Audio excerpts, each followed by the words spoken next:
ಸ್ಫೋಟಕ್ಕೂ ಮೊದಲು ದೆಹಲಿಗೆ ಬಂದಿದ್ದು 2 ಕಾರುಗಳು.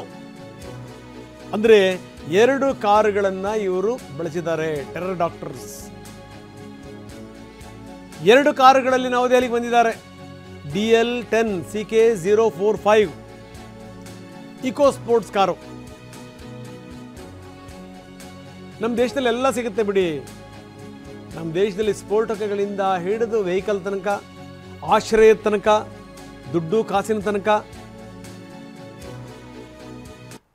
ಯಾರಿಗೂ ಈ ವಿಚಾರಕ್ಕೆ ಸಂಬಂಧಪಟ್ಟಂಗೆ ನಾವು ನಮ್ಮ ದೇಶ, ನಮ್ಮ ನೆಲ, ನಾವು ಇಲ್ಲಿದ್ದರೆ ನಾವು ಬದುಕಕ್ಕೆ ಸಾಧ್ಯ, ಇದೇ ನೀರು ಕುಡಿತಾ ಇದ್ದೀವಿ, ಇದೇ ಗಾಳಿ ಕುಡಿತಾ ಇದ್ದೀವಿ, ಇದರ ಉಪ್ಪು ತಿಂದಿದ್ದೀವಿ, ನಾವು ಅದನ್ನು ಉಳಿಸ್ಕೋಬೇಕು, ಮುಂದಿನ ಪೀಳಿಗೆಗೆ ಮಾದರಿ ಆಗಬೇಕು. ಏನೂ ಇಲ್ಲ. ನಮ್ಮ ದೇಶದಲ್ಲಿ ಎಲ್ಲವೂ ಕೂಡ ಸಪ್ಲೈ ಆಗುತ್ತೆ, ಎಲ್ಲವೂ ಕೂಡ ಸಿಗುತ್ತೆ. ಅದೇ ಬಂದಿರುವಂಥದ್ದು ಸಮಸ್ಯೆ.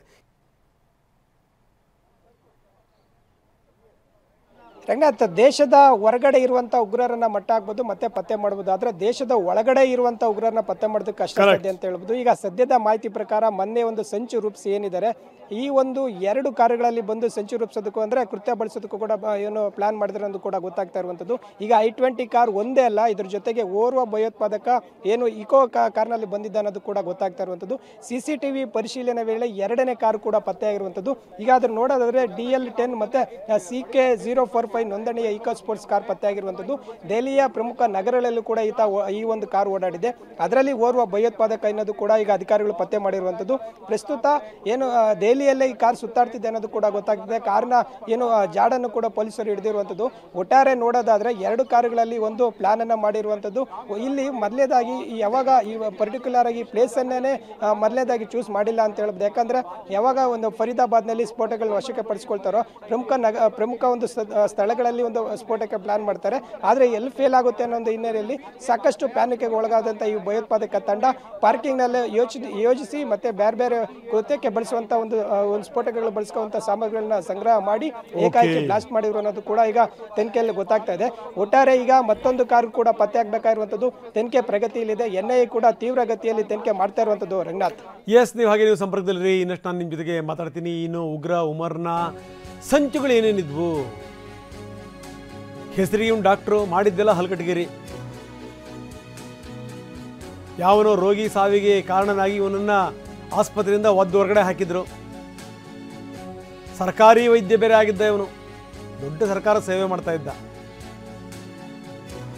3 ವರ್ಷ ರೆಸಿಡೆನ್ಸಿ ಡಾಕ್ಟರ್ ಆಗಿ ಕೂಡ ನೇಮಕ ಆಗಿದ್ದಂತೆ. ಪದೇ ಪದೇ ಅಬ್ಸೆಂಟ್ ಆಗ್ತಿದ್ದ. ಯಾಕಂದ್ರೆ ಒಂದು ಘನ ಕಾರ್ಯಗಳು ಬೇರೆ ಬೇರೆ ಇತ್ತಲ್ಲ, ಸಾಮಾಜಿಕ ಕಾರ್ಯಗಳಿದ್ವು ನೋಡಿ. ಇವನು ರೋಗಿಗಳ ಜೊತೆಗೂ ನೆಟ್ಟಗಿರ್ತಿರ್ಲಿಲ್ಲ, ಜೊತೆಗೆ ಕೆಲಸ ಮಾಡ್ತಿದ್ದವ್ರ ಜೊತೆಗೂ ಇವನು ಸರಿ ಇರ್ತಿರ್ಲಿಲ್ಲ. ಇವೊಂದು ಕರಾಳ ಹಿನ್ನೆಲೆ. ಅದಕ್ಕೆ ಮಕುಟ ಇಟ್ಟ ರೀತಿಯಲ್ಲಿ ಇದೊಂದು ಕರಾಳತೆ, ಒಂದು ಬಾಂಬ್ ಬಿಟ್ಟಿದ್ದು.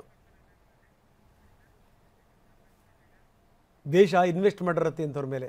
ಇಂಜಿನಿಯರ್ಗಳಾಗಲಿ, ಡಾಕ್ಟರ್ಗಳಾಗಲಿ, ವಿಜ್ಞಾನಿಗಳಾಗಲಿ, ಇವರು ಮಾಡುವಂಥ ಹಲಗಟಗಿರಿಯಿಂದ ಇಡೀ ಸಮುದಾಯವನ್ನು ಒಂದು ಲೆಕ್ಕದಲ್ಲಿ ಅನುಮಾನದಿಂದ ನೋಡುವಂಥದ್ದು ಇದೆಯಲ್ಲ. 8 ಜನ ಯುವಕರು ಕೆಲಸದಿಂದ ವಂಚಿತರಾಗ್ತಾರೆ. 8 ಜನ ಯುವಕರಿಗೆ ಅನ್ಯಾಯ ಆಗುತ್ತೆ ಇವರು ಮಾಡುವಂಥ ಕೆಲಸದಿಂದ. ಎಲ್ಲರೂ ದೇಶದ್ರೋಹಿಗಳಿರ್ತಾರ? ಖಂಡಿತವಾಗ್ಲೂ ಇಲ್ಲ.